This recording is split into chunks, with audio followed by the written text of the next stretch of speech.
Tawag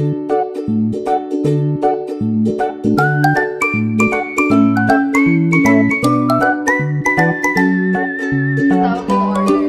Nagbebenta na ako sa dropshipping ngayon. Ganito.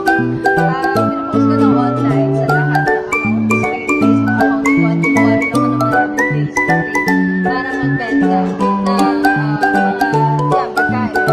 Siomay. Siomay lang naman tayo. Pero kumita tayo na ganito. Mga ilang buwan or ilang weeks ko yun nakukuha. Ay, tara, kuha ko ng 5 months right now. Ano lang, basta-basta lang kung siomay tayo. Okay,